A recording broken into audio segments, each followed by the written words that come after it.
So welcome back to our 18-day Gita Sandesh session. So today we'll begin the middle section of the Bhagavad Gita. We completed the first 6 chapters of the Bhagavad Gita. So as we discussed broadly, the first 6 chapters is discovering yourself. The next 6 chapters, which will begin today, 7 to 12, is discovering who is Bhagavan.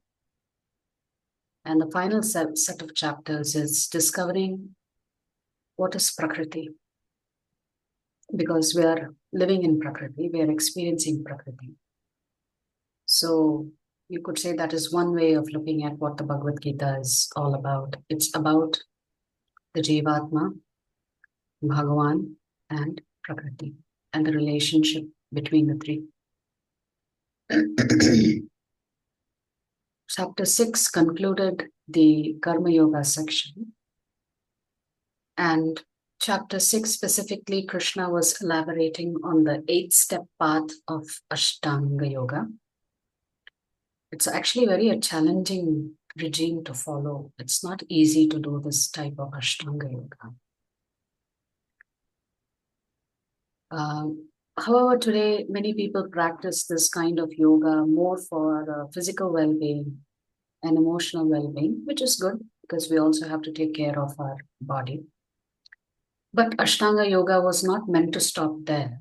It was meant to be one of the paths for self-realization. And in the current age, this particular Ashtanga Yoga is not suited for the fast-paced life and the stressful life that we lead, because meditation is meant to be practiced in isolation.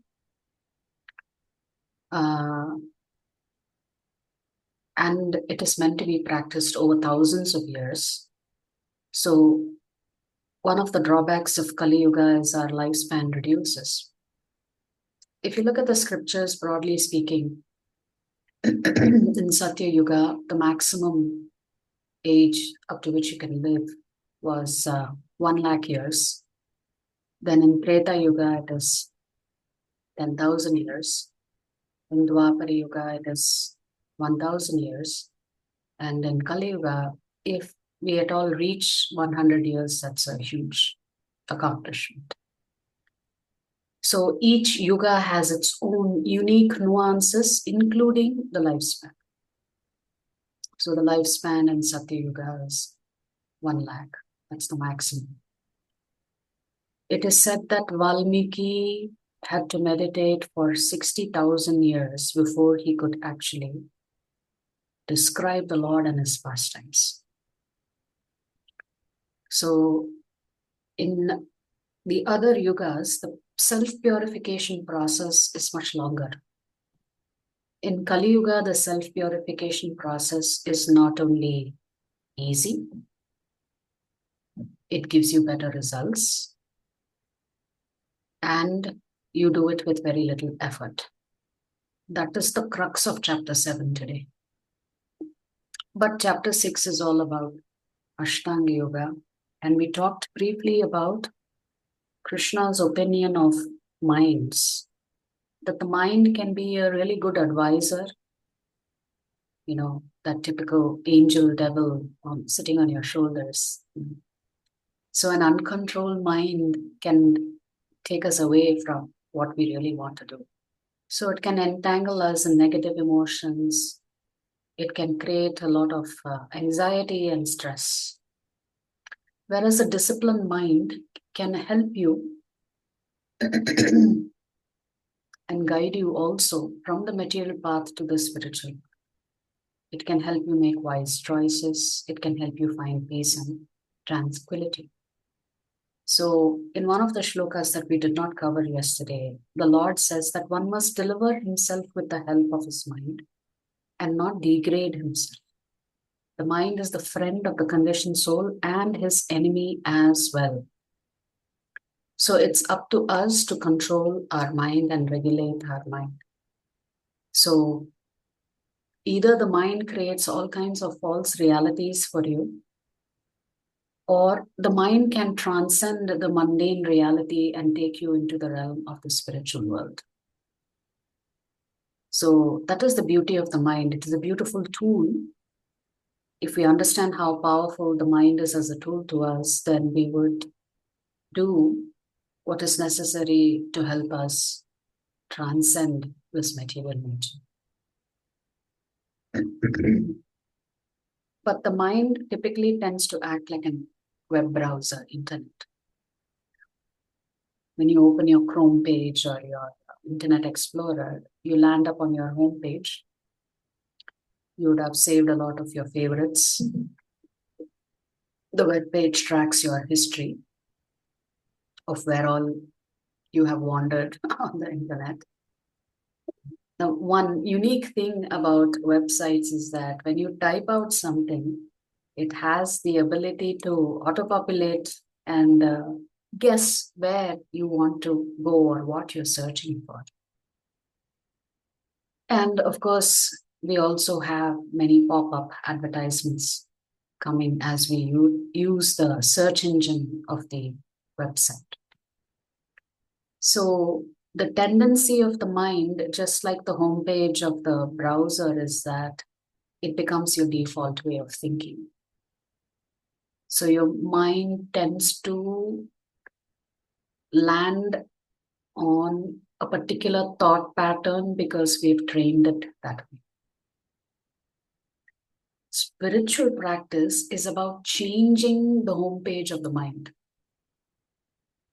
so that the mind no longer dictates to you which direction you want to move in.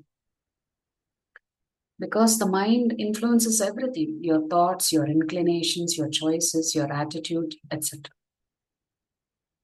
So practicing sadhana helps you have a much more disciplined approach in life. So we talked about the 8 limbs of yam. Yama means all of the things that you have to avoid or abstain. So no stealing, no lying, no free sexual connects with the opposite sex, etc. Whereas niyam, you could say, are observances. So like we have to be truthful, we have to undertake austerities, we have to do swadhyaya. Swadhyaya means studying the scriptures. Then the third stage in Ashtanga yoga practice is asana, which means without yam and niyam, you cannot practice asana. So this is the hatha yoga postures. Then you come to pranayam, breathing. Then after you have conquered breathing, then you go to the 5th stage of withdrawal of your senses from the external material world. So this is called pratyahara. Then dharana, concentration. What are you concentrating on? You are concentrating on yourself, your spirit soul. And finally, dhyana. You go deeper into meditation and start meditating on Paramatma until you're so completely absorbed that you're able to experience the Lord. And this stage is called samadhi. And Krishna says, before you begin to practice yoga, here is a set of instructions he's giving us. Again, we did not cover it yesterday, but I'll just read the 2 shlokas for you. The 11th and 12th shloka of the 6th chapter. Krishna says, to practice yoga, one should go to a secluded place and should lay kusha grass on the ground and then cover it with a deer skin and a soft cloth. The seat should be neither too high nor too low and should be situated in a sacred place. The yogi should then sit on it very firmly and practice yoga to purify the heart by controlling his mind, senses, and activities and fixing the mind on one point. So the physical environment in which yoga is practiced for the sake of self-realization and God-realization is also mentioned here. But for us, we don't have to practice dhyana yoga to control the mind, which is why Arjuna protests. He tells Krishna controlling the mind is very, very difficult. So in Kali Yuga, simply chanting Hare Krishna, Krishna Krishna, Hare Hare Hare Rama, Rama Rama, Hare Hare. You can begin to regulate your mind. So, constant chanting of the holy names of the Lord will give you peacefulness.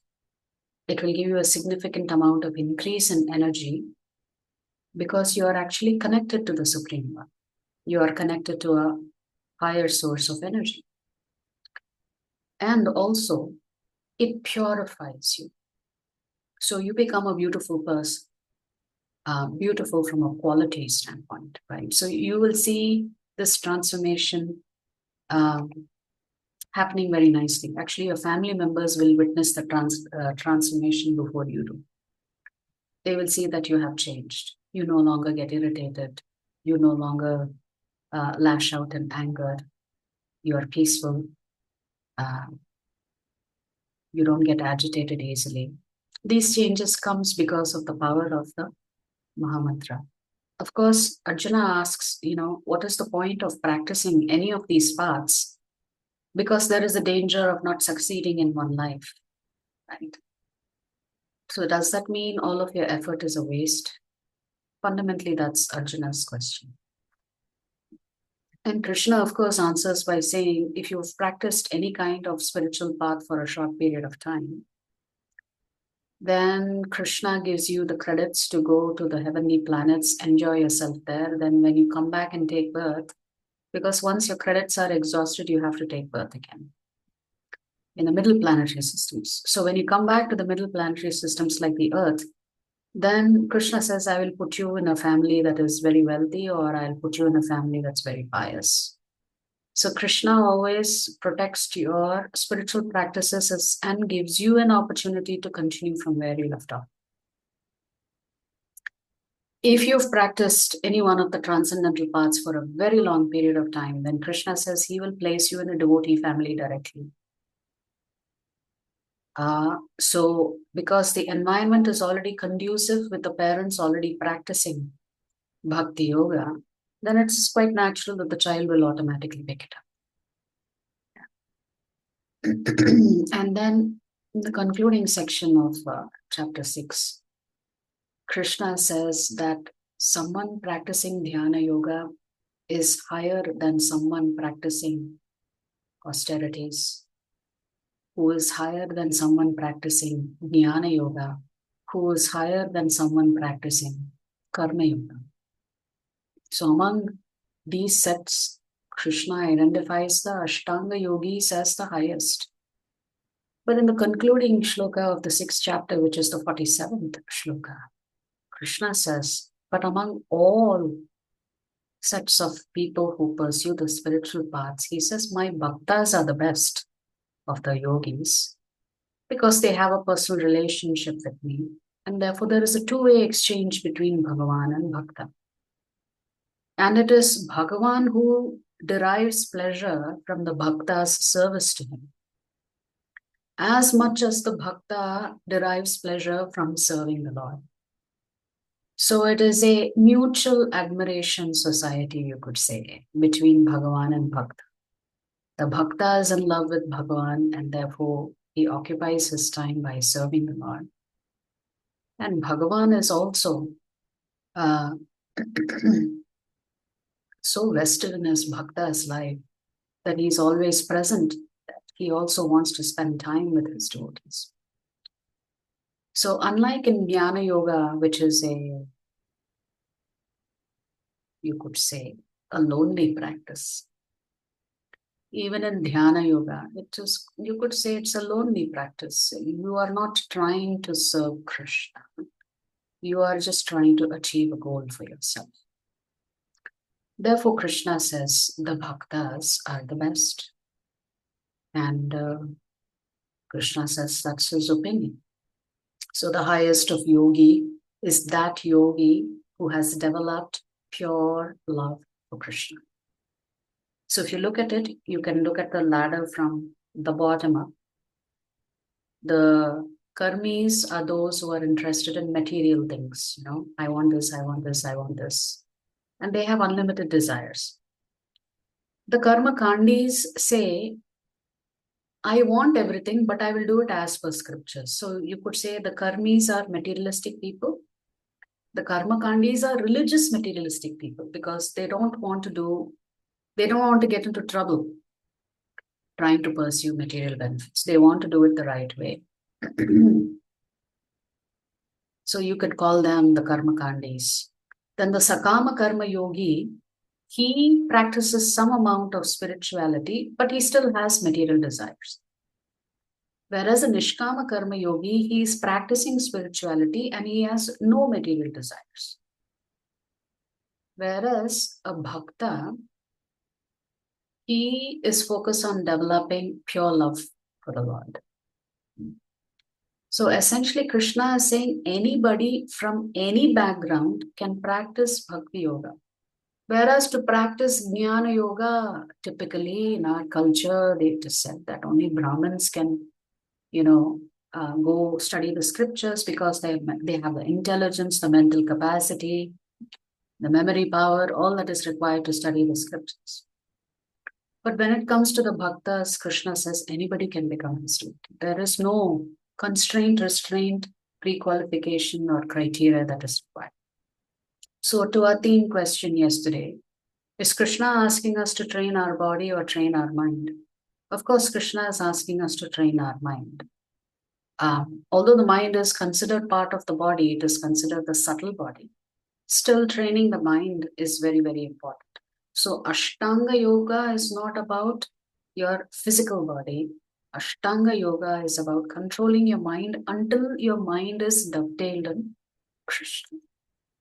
So, that sets the stage for Krishna to talk about bhakti.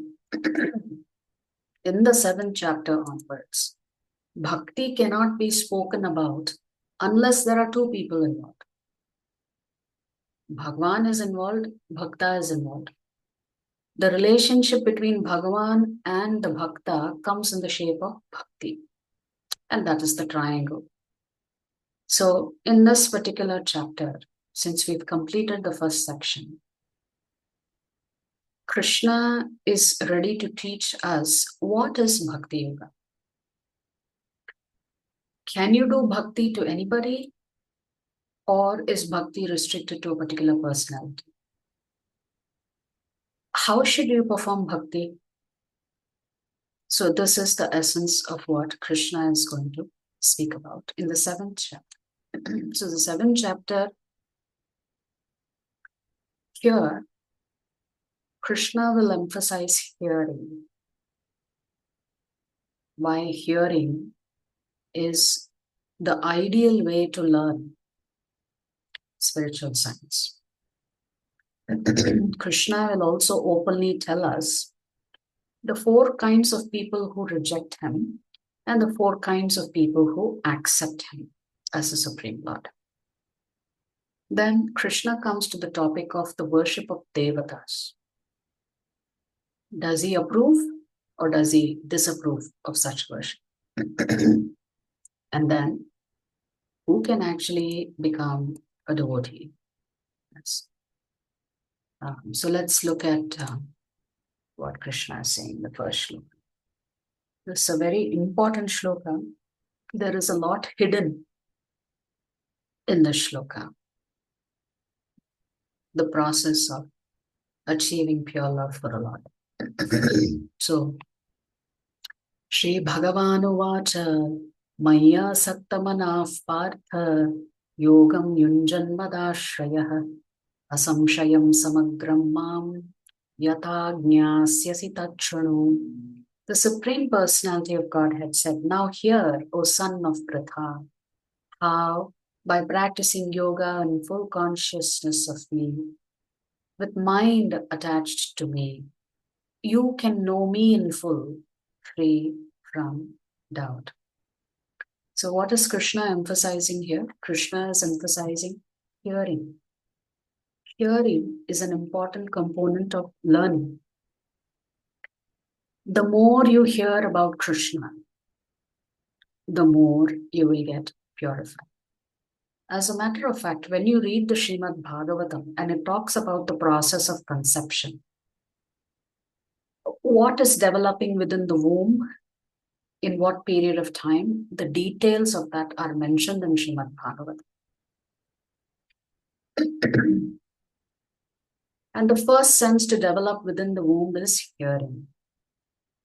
Therefore, as per samskara, it is said that when a woman is pregnant with a child, then she should be hearing Srimad Bhagavatam. Because when she is reading Srimad Bhagavatam loudly, the child developing within the womb can also hear. And since hearing is purifying, how do you make sure that you have children who are born as pious children with a great deal of potential for devotion? Is to introduce them to hearing when they are in the womb itself. The best example of that is Prahalad Maharaj. Prahalad Maharaj, when Khayadu was pregnant with him, Hiranyakashipu was doing this great tapas. His brother Hiranyaksha was killed by Varahadev, and he wanted to extract revenge. He wanted to dominate all of the universe. He actually wanted to take the position of Vishnu, and therefore he undertakes this tapas.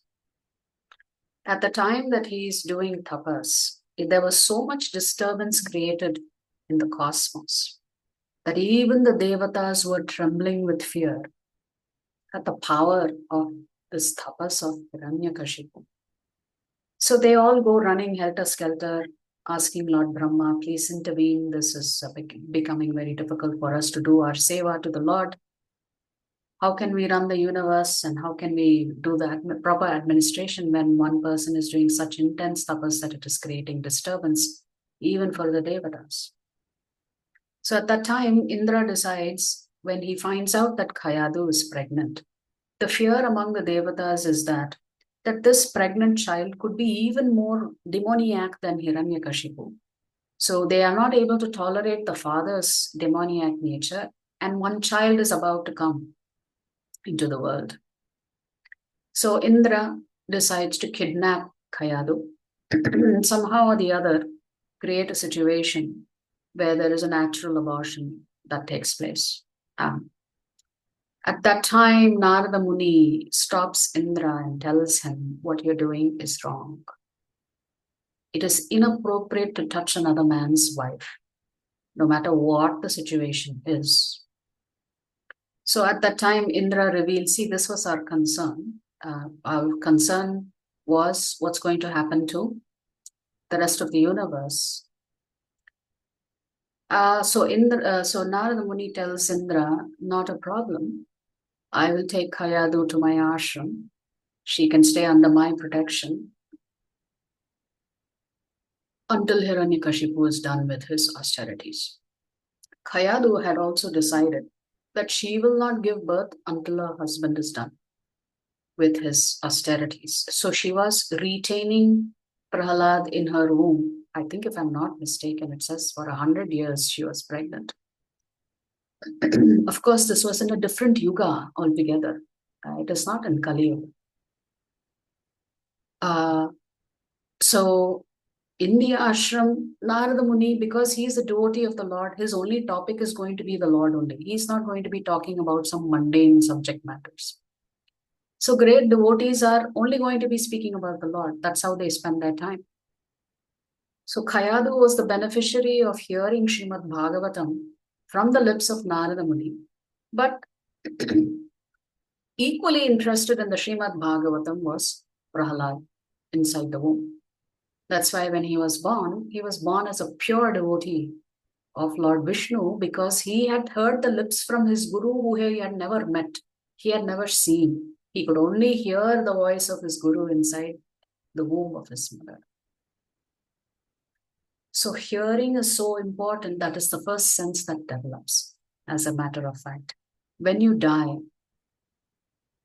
hearing is the last sense that exists. You know, most of the people who die, their eyes are closed. Everything else shuts down, but they can still hear. Therefore, in our culture, we also say, when you know that somebody is about to pass away, then you should recite the holy names of Lord Vishnu or Lord Krishna, so that the consciousness can be redirected from material concerns to the spiritual realm. And hopefully the soul, hearing the names of the Lord, can get a better destination. So here, it is about hearing first. So essentially, Krishna is saying, if you hear carefully, Arjuna, if you're an attentive student, then what will happen? You can really understand who Krishna is by hearing from the spiritual master, because the spiritual master has to introduce you to Krishna. So careful and attentive hearing helps you understand who is Bhagavan Krishna. And as you are hearing, one more thing happens. Any doubts that you have will also be removed through the process of constant hearing. Then, when your doubts are removed, what do you tend to do? Your faith has increased. So when all your doubts are removed, what does a Jivatma do? He takes shelter of Krishna. And when he has taken shelter of Krishna, what will he do? He will start practicing Bhakti Yoga. As he keeps practicing Bhakti Yoga and develops his love for Krishna, then what will happen to the mind? The mind becomes completely absorbed in Krishna. This is the detailed description given in a very short one shloka by Krishna about the process that is triggered by hearing and what happens as a consequence of it. So if you parse apart each of these Sanskrit words, this is the essence of the shloka. Hearing leads you to achieve pure love for Krishna. So much so your mind is completely absorbed. So there are two types of knowledge that Krishna is going to talk about. What is called material knowledge and what is called spiritual knowledge. So material knowledge, our capacity to understand material knowledge is also limited. Beyond a certain point, we come up with hypotheses to postulate what could be the truth. And Krishna in this section is going to say that all material knowledge and all spiritual knowledge actually comes from me. For example, we may know that water is comprised of hydrogen and oxygen, H2O we say. But that is material knowledge. Who has created this hydrogen and oxygen? That is spiritual knowledge. So if a person is killed and a doctor has to perform a post-mortem, the doctor can say what is the cause of death and at what time this person probably breathed their last. But the doctor cannot say anything beyond that. He cannot say who's this person, what kind of a person he was, what is his personality. None of this the doctor can say. So you can see in every role, professional role that there is in society, our knowledge is very restricted and limited to one particular field. So with material knowledge, you cannot understand God. To understand God, you need to understand how spiritual science operates. So the more you hear about Krishna, the more humble you become, because you understand how much you don't know. Whereas in the material world, the more degrees you get, the more pride comes into play, because you think, look at me, I'm so intelligent, I've got a master's degree, I've got a PhD, I've got a postdoctorate. So material knowledge can lead to pride. Spiritual knowledge will always lead to humility. Because the more you learn about Krishna, the smaller and smaller you will feel. Not that this is negative.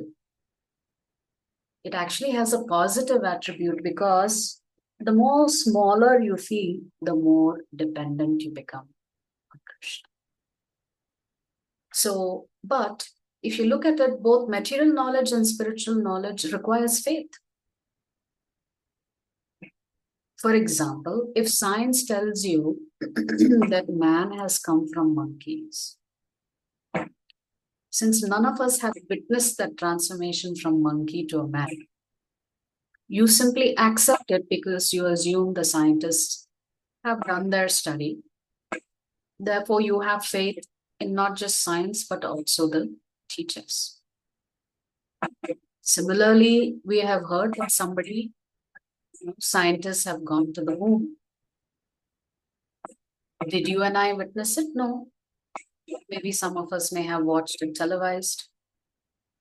But you believe that both the press that is reporting on this event and the government that has funded this rocket to the moon, that both of them are speaking the truth. So ultimately, we need faith even to develop and believe in material knowledge. So similarly, we have to have that same faith to understand spiritual knowledge. Oftentimes, people who practice spirituality will get criticized.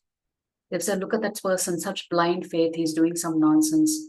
There is no logic behind spirituality, and yet these people are thinking that they are great bhaktas, etc. This is a common criticism that you may hear. But we can reverse that criticism to even that person who has such faith in material things, such faith in government, such faith in science.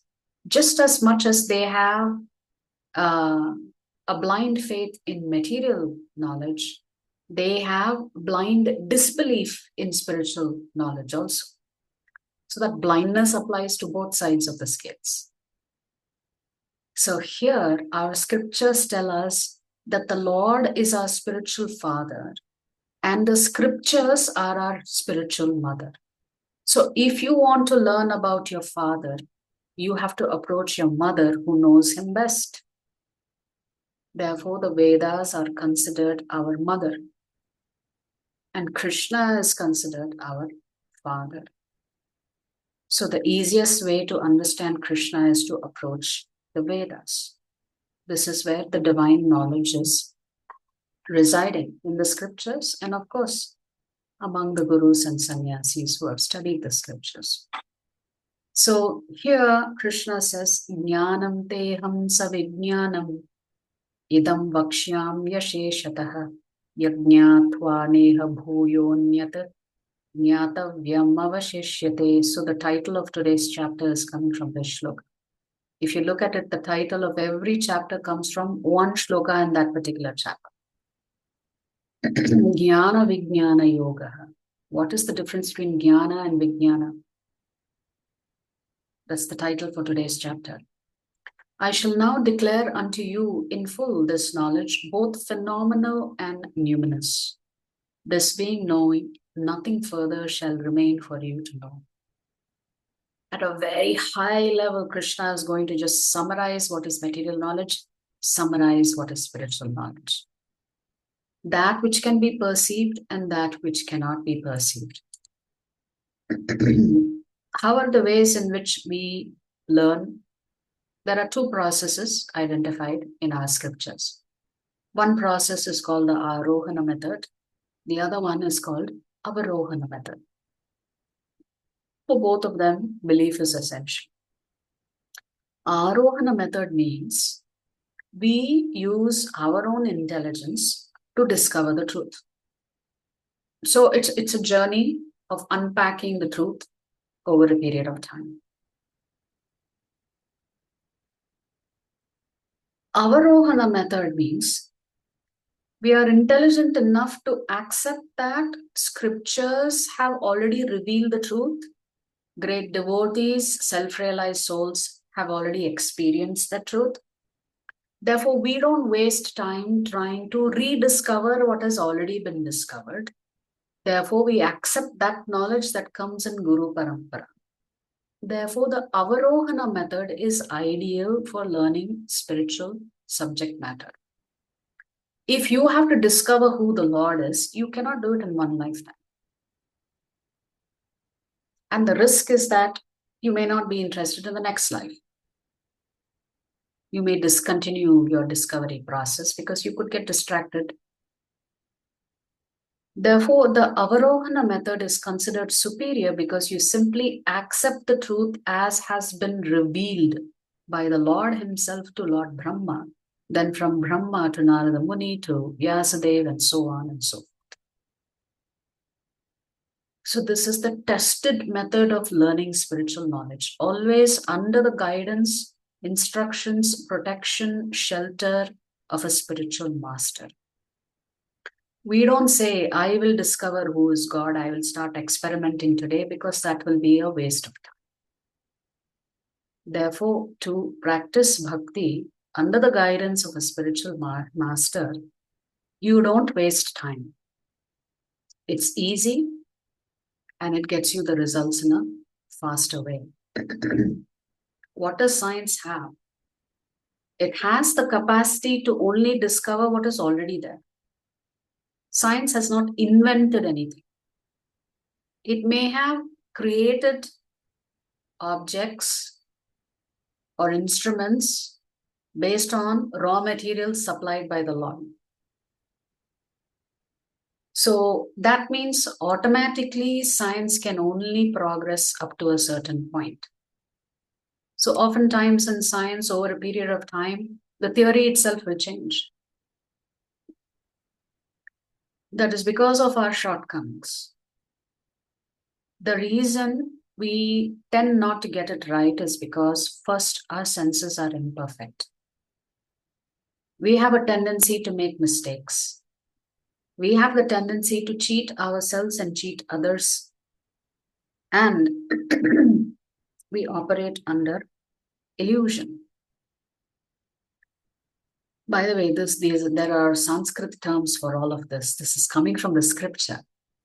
It says that Jivatma has these 4 shortcomings, and using these 4 shortcomings, how can the Jivatma understand the Supreme Lord? It is impossible. Therefore, you have to accept what the Lord says about himself to his devotees, and it is coming down in that parampara system. So you have no business telling the Lord, no, this part I don't believe, that part I will accept.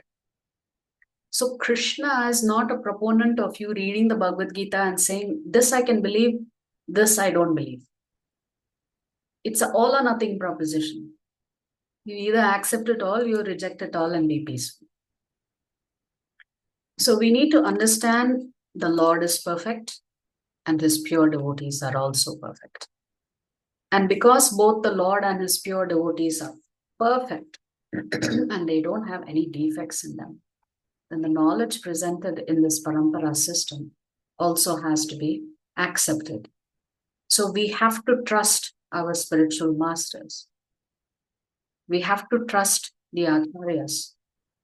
Because how do you know which acharya to trust? That acharya who simply repeats the instructions of Krishna is an acharya you can accept as guru. Any guru who deviates from scriptures, you have to be careful about. So this is the essence of having faith in Guru, because as we said, the Lord is perfect. Therefore, his devotees are also perfect. We may think, but, Lord Ram did this, Lord Krishna did that, and we'll have all kinds of doubts. Why did Lord Ram do this so-called Agni Pravesh Pariksha of Mother Sita? How come Krishna married 16,000 girls? How did he perform the Rasa Leela when the gopis were already married? So we will begin to have these doubts that perhaps, why should I follow a God who apparently engaged in immoral behavior?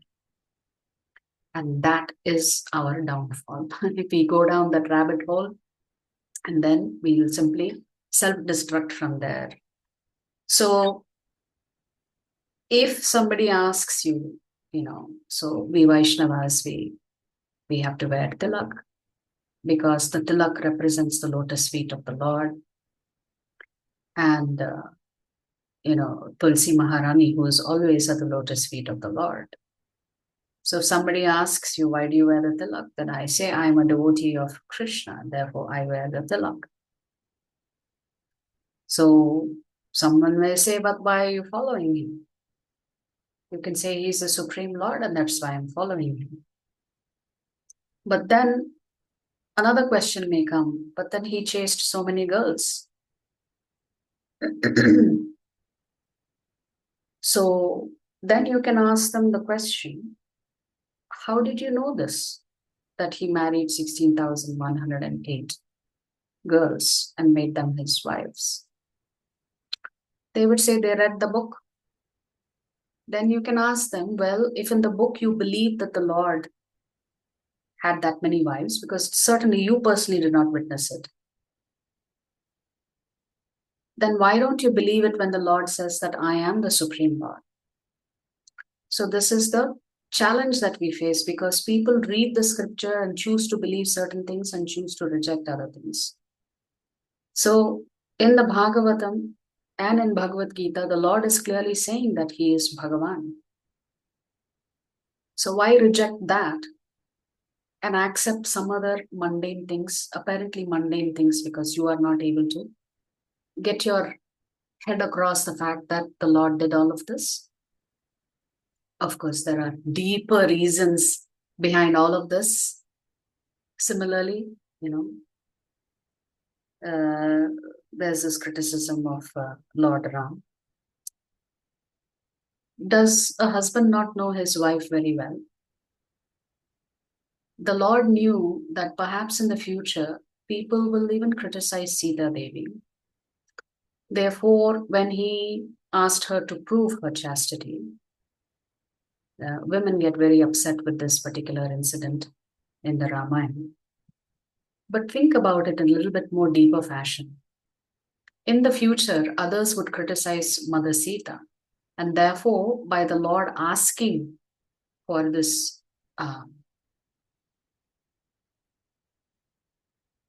proof, he has now shifted the attention and blame to himself. Right? That is how merciful the Lord is toward his devotees. He is ready to take the blame for so many different things, but he does not want his devotees to be in the line of fire. And that's the beauty of the Lord. So if you look at it, the rishis themselves who wanted to spend time with Lord Ram, and Lord Ram says, I've come here with a particular purpose. So unfortunately, in this lifetime, I cannot spend time with you. But certainly in the future, I promise you that you will have ample time to spend with me. It is these same rishis who came, some of them as gopis and some of them as the wives of Krishna. These 16,000 girls were enslaved by one of the demoniac kings, and they prayed to Krishna to rescue them.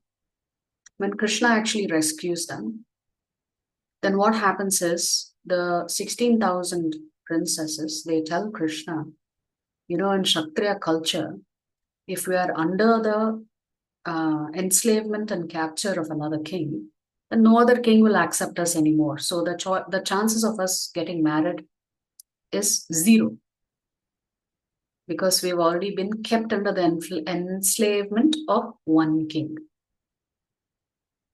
Krishna understood what they were saying. He said, no problem. I will accept you as my wives. And that is how Krishna marries these 16,000 girls who were imprisoned. Now, Krishna was not lusting after the girls,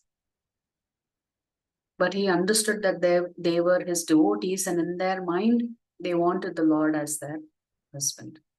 So after he destroys Narakasura, the Lord marries the 16,000 women. Of course, we know from reading the Srimad Bhagavatam that the Lord had 16,108 wives, and for each of them he had built a palace in Dwaraka. And simultaneously, he expanded himself into 16,108 Vasudevas and lived with each one of them. So we have to be very careful when we approach the scriptures. There are certain incidents that we may not understand. Best to hear from the lips of a self-realized soul so that you can rest at ease, that there is nothing contradictory that the Lord does. For you, it may be a contradiction. But when the deeper truth is revealed, it's no longer a contradiction. Therefore, Krishna says, my devotees are very rare. Because to become a devotee means you have to have complete faith in the Lord. So here Krishna says, Manushyanam sahasreshu kaschid yatati siddhaye yatatam apisiddhanam kaschin mam veti tattvataha. Out of many thousands among men, one may endeavor for perfection. And of those who have achieved perfection, hardly one knows me in truth. So Krishna is essentially saying, it is not easy to understand Krishna. First of all, to understand Krishna, you have to have that desire. And Krishna says, very small percentage actually have a desire to know who Bhagavan is. Out of those who have a desire and trying to pursue the path, he says, rarely does one get to know me in truth. So can you understand how difficult it is to understand who Bhagavan is? Bhagavan himself is saying, I'm difficult to understand. So the number of devotees of Krishna are very few. It's very rare to be a devotee of Krishna. That is what you understand from the shloka. That being a Krishna Bhakt is very rare. It's not given to everybody.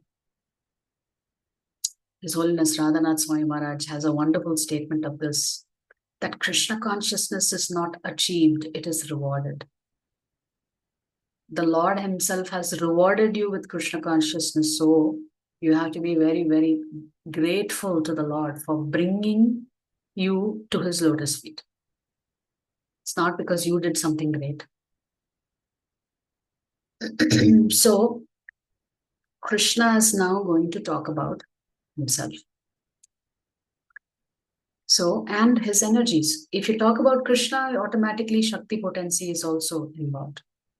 So the Shakti potency of Krishna cannot be separated from Krishna.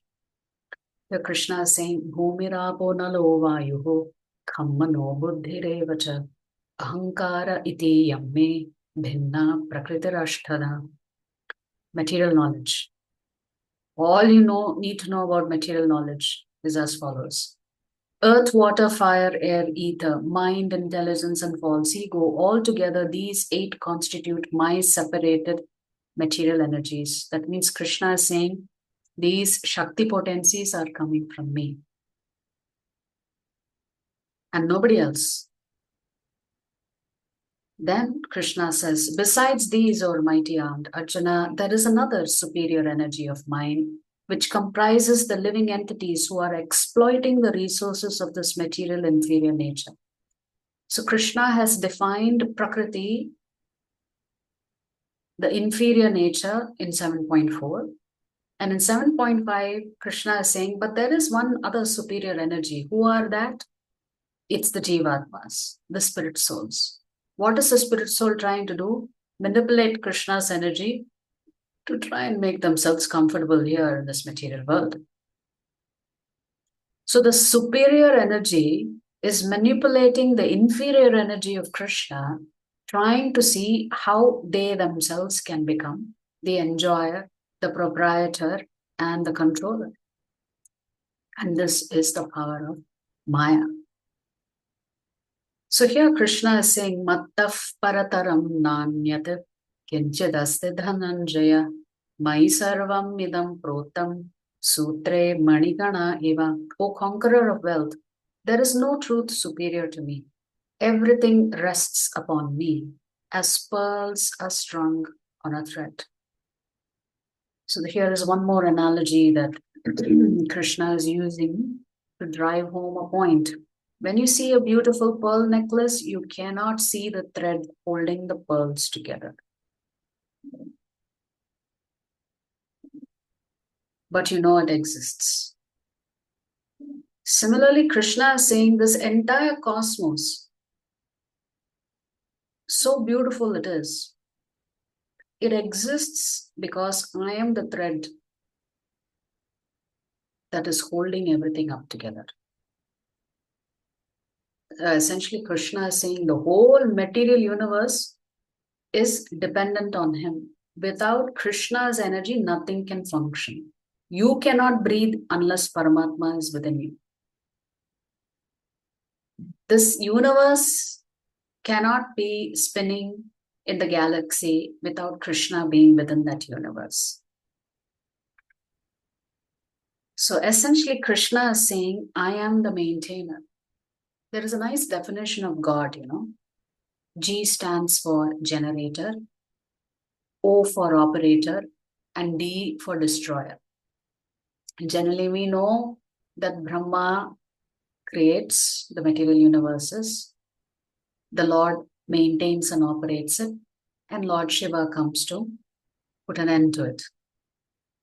Of the three, maintenance is the most difficult.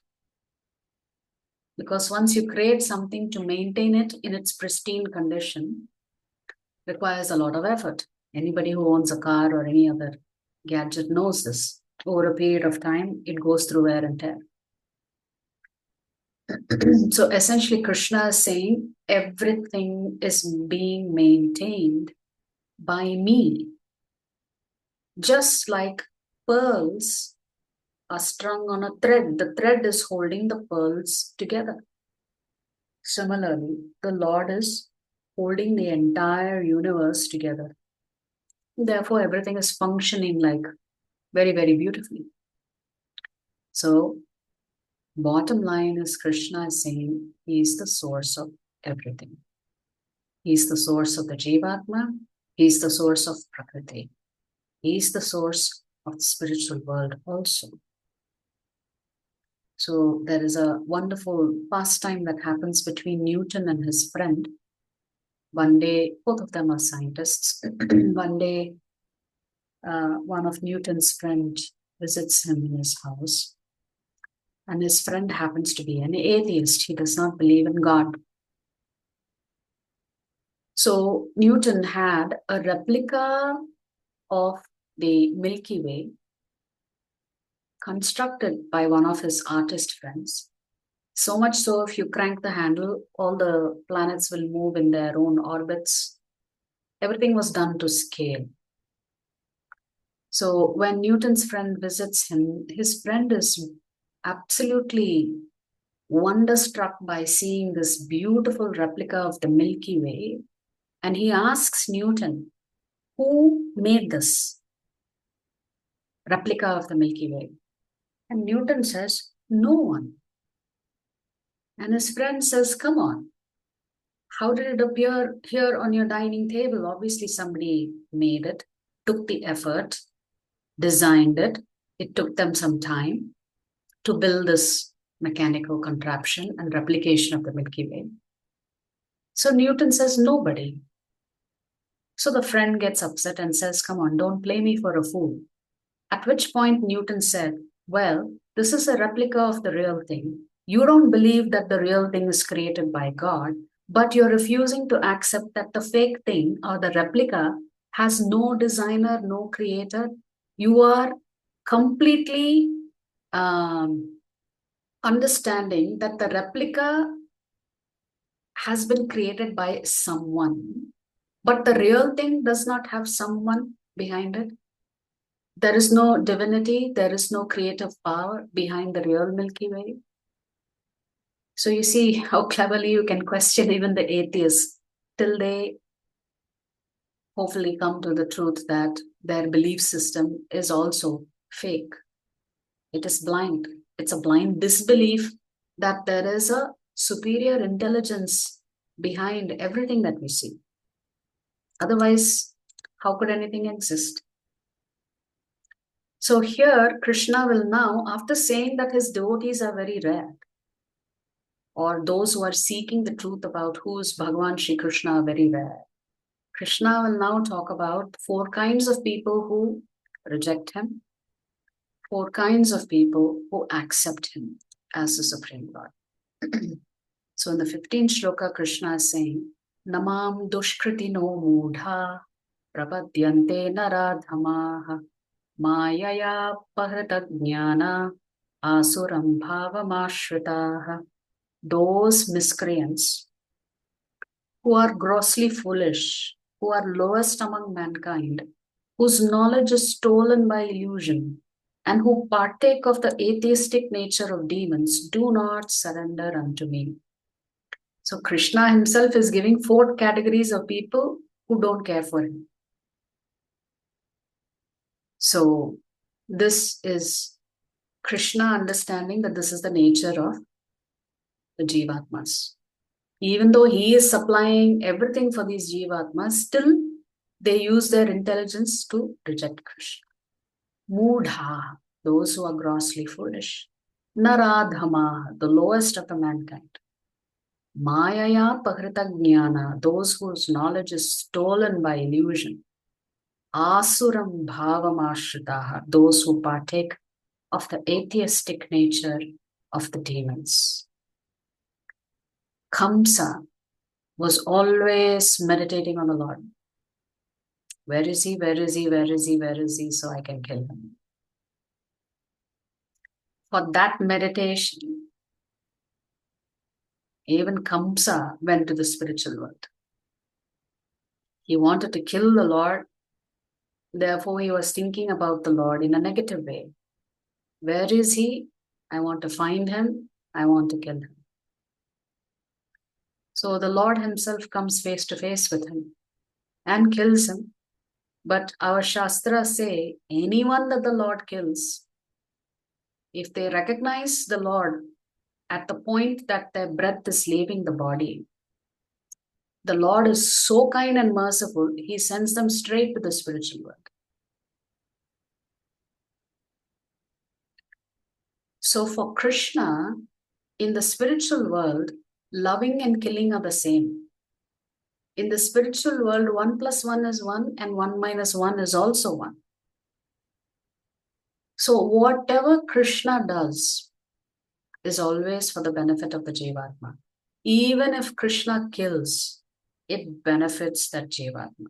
What I'm saying is if Krishna kills that particular Jivatma, it benefits that Jivatma because they have come in contact with a personality that is pure. So they themselves will get purified. So Prabhupada uses a beautiful analogy. If you put an iron rod in fire and keep it there for a long time, pretty soon the iron rod itself exhibits the qualities of a fire. Similarly, if a Jivatma is in constant contact with the Lord, eventually the Jivatma will also become purified. Because the Lord is pure, the Lord's holy names are pure. Therefore, it is just understandable that over a period of time, the Jivatma himself will become as pure as the Lord. Now, what about the 4 kinds of pious people Krishna says who actually surrender to him? Chaturvidha bhajante mam janav sukritinurjuna arto jignyasurartharthi jnani cha bharatharshabha. O best among the Bharatas, 4 kinds of pious men begin to render devotional service unto me. So Krishna is not saying these are my devotees. Krishna is saying they are pious people. They've started their journey. Who are they? The distressed, like Gajendra. When his leg was trapped in the mouth of a crocodile, he remembered the Lord and called out to the Lord. Who else? Somebody who wants a lot of wealth. Such a person, like Dhruva Maharaj, he wanted a bigger and better kingdom than his father Uttanapada, than his grandfather Swayambhuva Manu. Because he had been insulted by his stepmother, he was ready to go on a mission. Even the inquisitive are interested in Krishna. like the sages of Naimisharanya who wanted to hear about the Lord from Sutta Goswami. And even those who are searching for the absolute truth, like the four sons of Brahma, the Sanat Kumaras, who want to know who the Lord is. And therefore they try to enter Vaikuntha to see the Lord. And so the four types of pious people who accept Krishna is the Arto, the distressed, the Jignasu, the inquisitive, Artharthi, the wealth seekers, Jnani, the seeker of knowledge of the absolute truth. So in this way, Krishna has broadly summarized four kinds of people who reject him, four kinds of people who accept him. Now, again, Krishna is going to emphasize the rarity of those who seek him.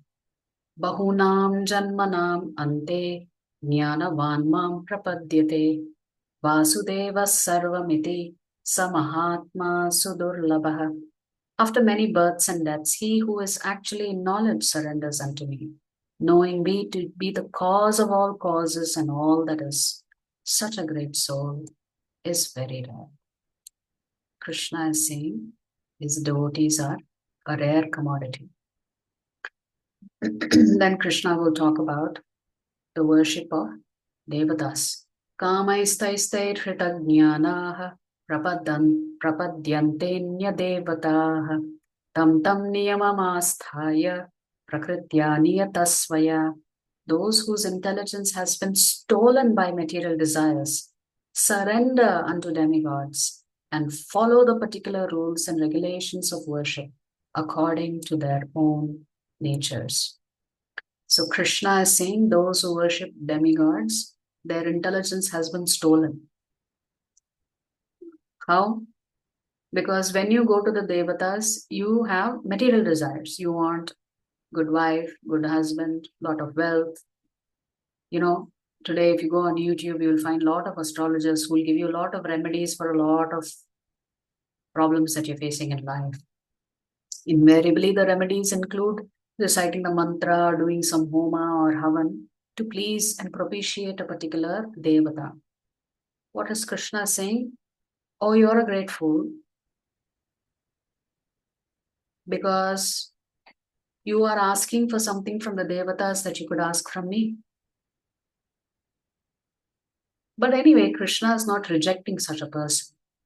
He is also saying to have faith in the devatas, that faith also is given by me only. But because you're not interested in Krishna, Krishna is accommodating you so that you can worship the devata of your choice. Even for that, Krishna has to sanction. So essentially, Krishna is saying the devatas do not work independently of me. Whatever they reward you, anyway, I have to sanction. They are like the people who just put a stamp in the office and send it through. But who's the one who is actually sanctioning it? It is the Supreme Lord Krishna.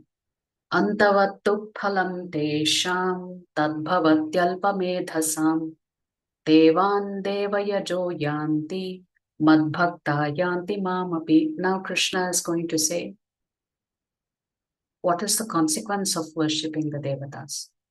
Men of small intelligence worship the demigods and their fruits are limited and temporary. Those who worship the demigods go to the planets of the demigods, but my devotees ultimately reach my supreme planet.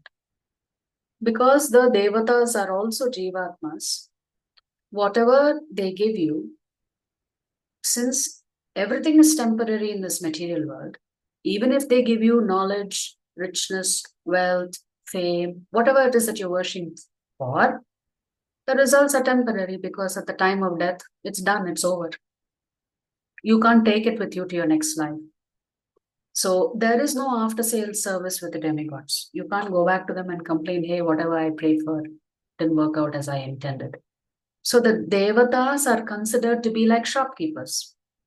In a shop, you may have so many different items that you can purchase, provided you have the credit to purchase it. The devata doesn't care what you're asking for, whether it is going to do you good or do you bad, take you towards Krishna, take you away from Krishna. They're not worried about that. If you give them the proper currency, they will give you what you want. Therefore, Krishna is saying such a person is of small intelligence because they do not understand the demigods do not love you. Therefore, they are not worried about your future life. But Krishna is always worried about your next life and your next life and your next. So if you have tremendous faith in demigods, yes, there are great devotees in our scriptures who have worshipped demigods. But what's the destination? They will go to Svargaloka. They will not go to the spiritual planet. Because the devatas themselves don't live in the spiritual world. They live in the material world only. So your destination will be the material world. Whereas Krishna says, even if my devotees come to me for material things, ultimately they will become my pure devotees and they will reach the spiritual world. So who can become a devotee? Ichcha dvesha samuttena dvandva mohena bharata sarva bhutani sammoham sarge yanti parantapa. O Scion of Bharata, O conqueror of the four, all living entities are born into delusion, bewildered by dualities arisen from desire and hate. Ichcha, desire, dvesha, hate. We get caught up in this duality, we become bewildered, and therefore we're not able to understand the truth. So Krishna is saying every Jivatma is born into delusion. So the last slide for today. Yesham tvantagatam papam jananam punya karmanam te dvandva moha nirmukta bhajante mam dhradavrata. Persons who have acted piously in previous life and in this life and whose sinful actions are completely eradicated are freed from the dualities of delusion, and they engage themselves in my service with determination. So Krishna is saying, some amount of piety if you have accrued, and if you started your devotional journey to Krishna, then eventually all of your sins are eradicated, so much so you are able to, with complete determination, focus on being a Krishna Bhakt. So essentially, here Krishna is saying, by becoming his devotee, we get rid of our sins. So we perform what is called akarma. So bhakti leads to akarma. Akarma means a purification process, so much so that we are able to focus our attention on Krishna. So chanting burns away our accumulated sins. So the last two shlokas of this chapter, which is shloka 29 and 30, set the stage for chapter 8. We'll conclude with a couple of examples of devotees who were devotees of devatas and then became devotees of Krishna. So I'm sure all of you have heard about Vallabhacharya. Vallabhacharya was actually a great devotee of Lord Shiva. And Lord Shiva was so pleased with Vallabhacharya's devotion to him. He comes and asks him, what do you want? Please tell me. At that time, see, this is what an intelligent devotee does. So Vallabhacharya asks Lord Shiva, my dear Lord, what is it that you hold most dear to you? Give me that. Lord Shiva was very happy to hear his devotee asking for something that Lord Shiva holds dear. That is what he wants. So Lord Shiva says to me, my Lord, Krishna is most dear to me. Therefore, I will give you Krishna Bhakti. And that is how Vallabhacharya becomes a great Bhakt of Lord Krishna. But otherwise, he actually had deep devotion to Lord Shiva.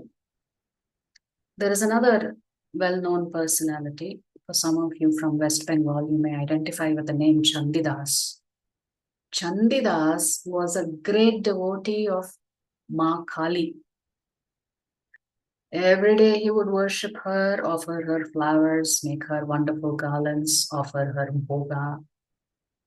One day his brother visited him and he asked his brother, "Can you pluck some flowers? Today also I need to do puja of Ma Kali."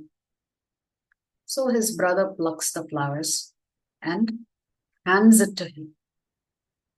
When Chandidas offers these flowers to Ma Durga Devi,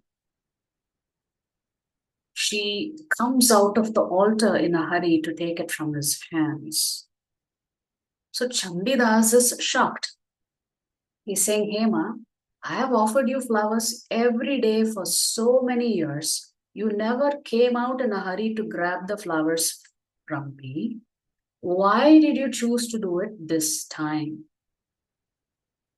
So the mother responds to Chandidas by saying, when your brother was plucking the flowers, because he is a devotee of Krishna, in his mind he already offered the flowers to Krishna. Therefore, this is Krishna prasadam for me. Very rarely does my devotee come and give me Krishna prasadam. So I hurried out of the altar to take the flowers because this has been offered to my Lord Krishna.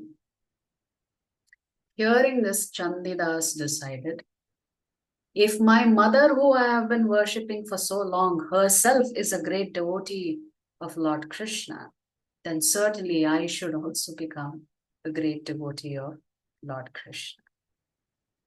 There is also, in modern times, there is a very famous Sanskrit scholar, grammatician, who had a debate with Lord Chaitanya Mahaprabhu. This is Keshav Bharati. He was a great devotee of Mother Saraswati. He was well known for composing shlokas, in an extempore fashion. But when he was composing 100 shlokas on Mother Ganga, and Chaitanya Mahaprabhu very patiently heard these 100 shlokas because there was supposed to be a competition between the two. Keshav Bharati had come to defeat Chaitanya Mahaprabhu. Of course, at that time, Chaitanya Mahaprabhu was Nimai Pandit. He had not taken sannyas yet. So Nimai Pandit identified two mistakes that Keshav Bharati had made in Sanskrit grammar. So Keshav Bharati was shocked. How does a very young boy, I have composed 100 shlokas and I have recited 100 shlokas. First of all, how could he remember the 100 shlokas and then to pay attention and to figure out where I made those two mistakes? At that time, Keshav Bharati also becomes a devotee of Chaitanya Mahaprabhu. So this is the essence of the 7th chapter. What is the difference between Jnana and Vignana? Jnana is knowledge, Vignana, you could say, is realized knowledge. So in this way, Krishna is talking about the importance of understanding that bhakti has to be performed to Krishna and not to the devatas. That it is better for us to perform bhakti to Krishna than to the devatas.